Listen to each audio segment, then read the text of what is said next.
মিন উম্মতি, আমার উম্মতের মধ্যে ওই শ্রেণীর নারী পুরুষ, ওই শ্রেণীর মুসলিম মুসলিমাত অভাবী, মাইয়াতি ইয়াউমাল কিয়ামাতি বিসালাতিহি, ওই শ্রেণীর নারী পুরুষ, ওই শ্রেণীর মুসলিম মুসলিমা মুমিন মুমিনা অসহায় অভাবী, যেই সালাত এবং নামাজের পাহাড় নিয়ে, তাহাজ্জুদের পাহাড় নিয়ে শত শত নয় লক্ষ লক্ষ ওয়াক্ত নামাজ নিয়ে কিয়ামতের ময়দানে উঠবে, কিন্তু তার নামাজ তাকে সামান্যতম উপকার দিবে না।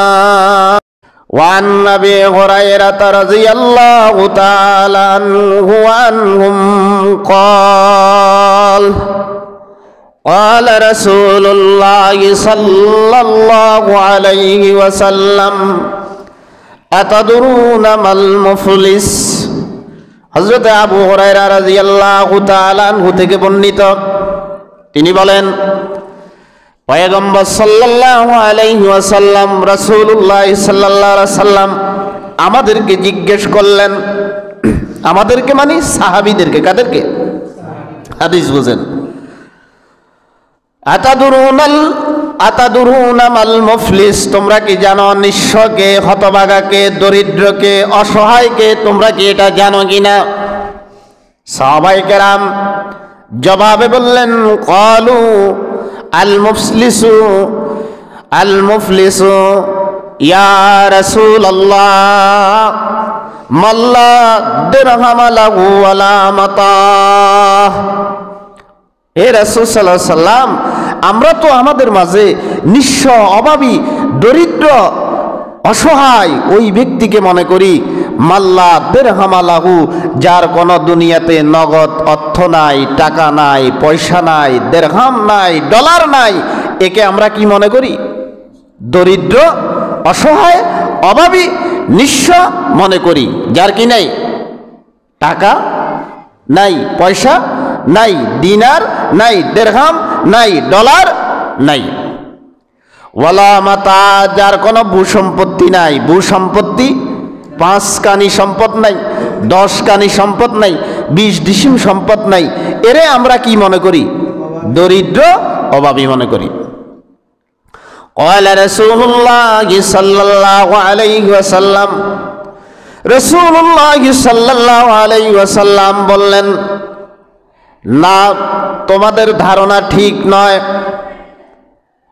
তোমরা যাদেরকে অভাবী মনে করতেছ, অসহায় মনে করতেছ, আসলে তারা অসহায় আর অভাবী নয়, বরং আমার উম্মতের মধ্যে, মিন উম্মতি, আমার উম্মতের মধ্যে ওই শ্রেণীর নারী পুরুষ, ওই শ্রেণীর মুসলিম মুসলিমাত অভাবী, মাইয়াতি ইয়াউমাল কিয়ামাতি বিসালাতিহি, ওই শ্রেণীর নারী পুরুষ, ওই শ্রেণীর মুসলিম মুসলিমা মুমিন মুমিনা অসহায় অভাবী, যেই সালাত এবং নামাজের পাহাড় নিয়ে, তাহাজ্জুদের পাহাড় নিয়ে শত শত নয় লক্ষ লক্ষ ওয়াক্ত নামাজ নিয়ে কিয়ামতের ময়দানে উঠবে, কিন্তু তার নামাজ তাকে সামান্যতম উপকার দিবে না। এই অভাবী নামাজি, কিন্তু এই নামাজ তাকে কিয়ামতের ময়দানে কোনো উপকার দিবে না।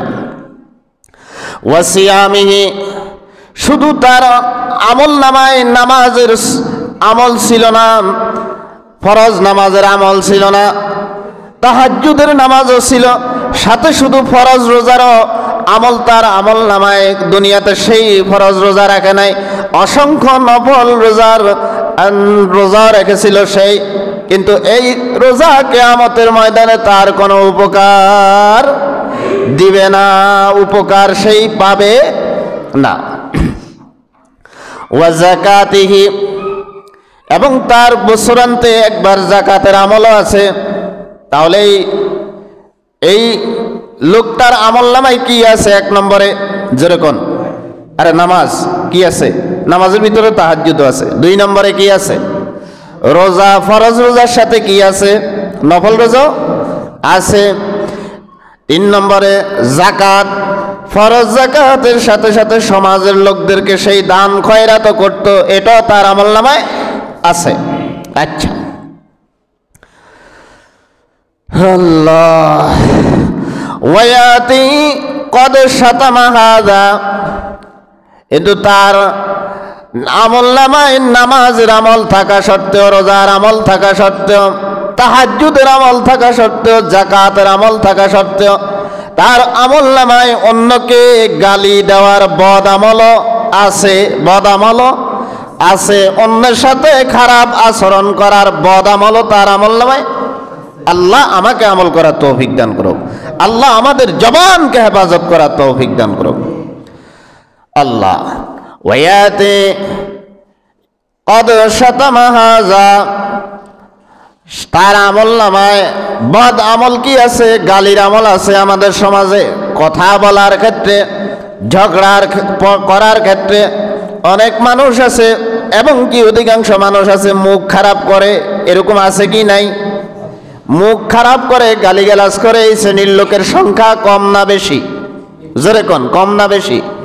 তাহলে আমরা বুঝলাম গালির কারণে নামাজের আমল কাটা যায়, রোজার আমল কাটা যায়, যাকাতের আমল কাটা যায়। কিসের কারণে? জোরে কয় না, গালির কারণে। কিসের কারণে? আল্লাহ আমাদের সবার জবানকে হেফাজত করুক। ওয়াকাযাফা হাযা, 2 নম্বরে তার আমলনামায় বদ আমল যেটা ছিল, মানুষকে সন্দেহ করত,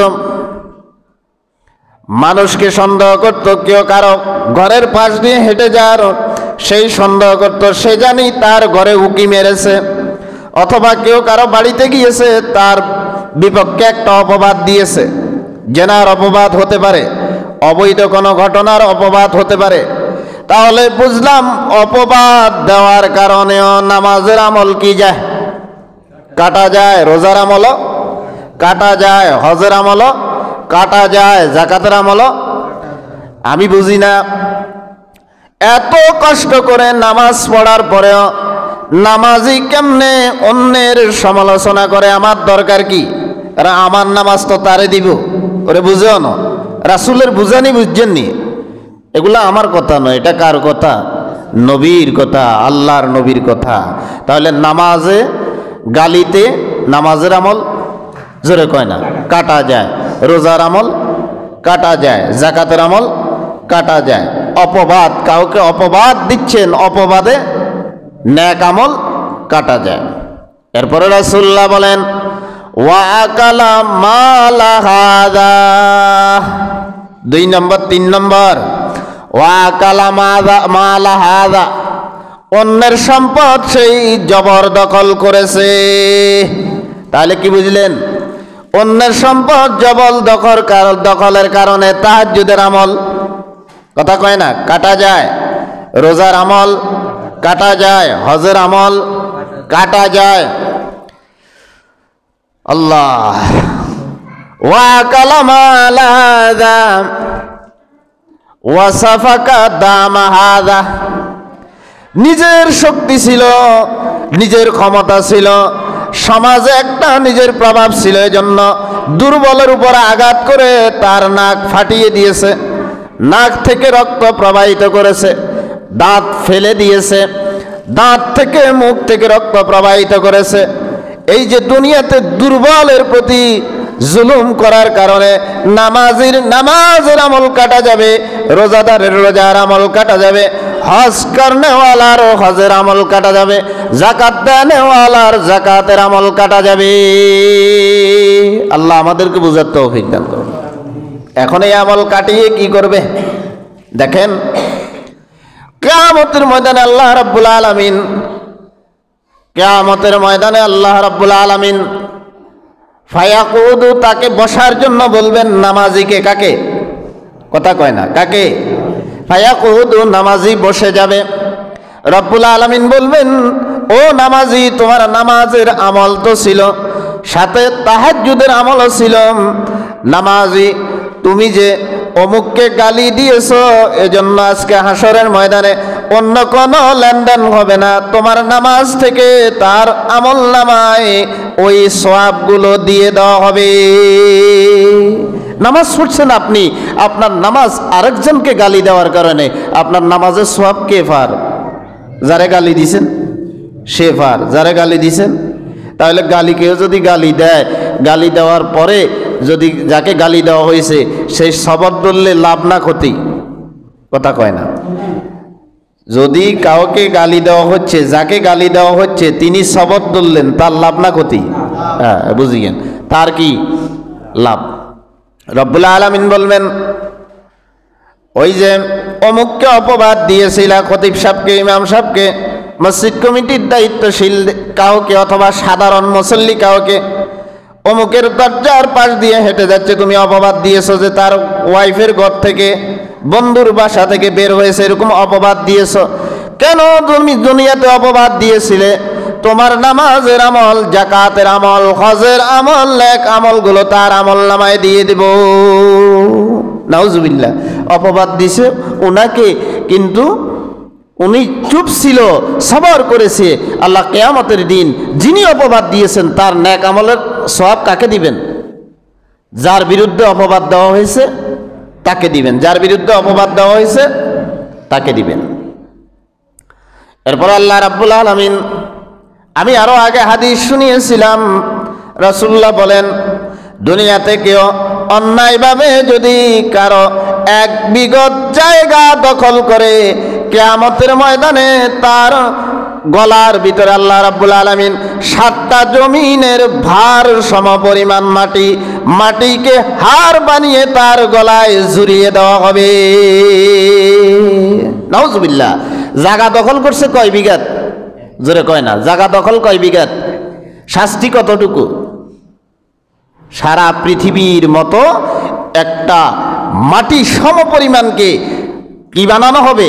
মালা বানিয়ে তার গলায় ঝুলিয়ে দেওয়া হবে। আল্লাহ আমার এই সমাজকে, আমার এই সমাজের মানুষগুলোকে আল্লাহ হেফাজত করো।